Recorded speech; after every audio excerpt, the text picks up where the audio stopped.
Hello, this is the training on how to use our inbox messaging feature to handle lab results.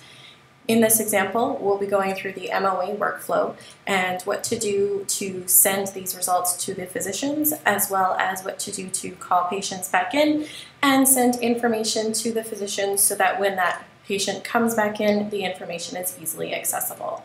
As you can see in our central lab inbox, we have quite a few lab results in here. We're going to be starting with this A patient acceleris hematology panel. When I click on it, you'll note that there's this message here that states that the patient is not in the database, and this is because that this MSP number here doesn't exactly match any MSP number currently in our system. So what I'm going to do is I'm going to use this magnifying glass to search for the patient. In our example, this is a fake patient and a fake lab result, so the name won't match exactly. But let's say that this hematology panel is for our patient Sarah Chan. As you can see, I've searched her first and last name here, but I can also just search her first three letters and her last name, and that still gives me the same result. So I'm going to click on her name, and I'm going to assign this lab PDF to Sarah Chan. So what this does is this files this lab result in her chart automatically. The next thing I'm going to do is from this central inbox, I'm going to forward this result to whichever walk-in doctor is working today. So in this example, it's going to be Dr. House, who is my walk-in doctor. So I'm going to forward this result to him. Now that this result is forwarded and I can see that this lab result is attached to this patient, I've done all I need to do for this part of these steps, so I'm going to mark this as done. Marking something as done does not mark it as done in all inboxes. It only marks it as done in the inbox that it's currently in. So once I click this here, you can see that it's been marked done here.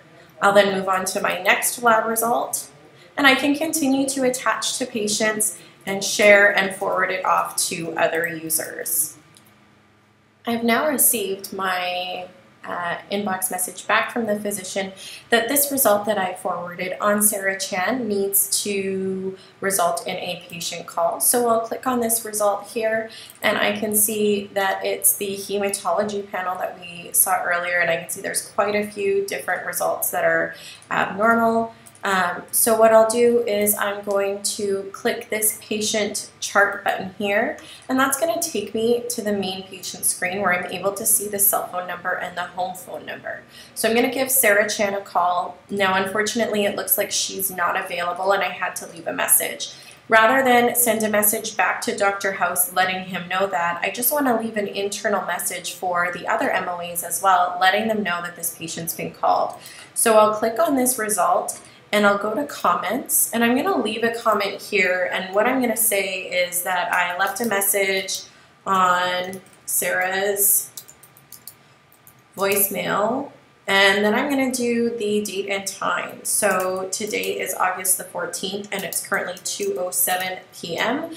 And so I'm going to leave that comment on the lab result so that I'm able to see that one of us has called Sarah to come in. And then I can close this and go back to my inbox and address the next concern. Now, perhaps Sarah had just missed my inbox or my voicemail, and she gives me a call right back. And normally, of course, if the result is attached to the correct patient, Sarah Chan's name would populate here. So she's now called me back, and I've let her know that she needs to come in at some point this week so that she can go over these lab results with the physician. So then I can now make another comment here, and that says something like patient aware, and leave a comment.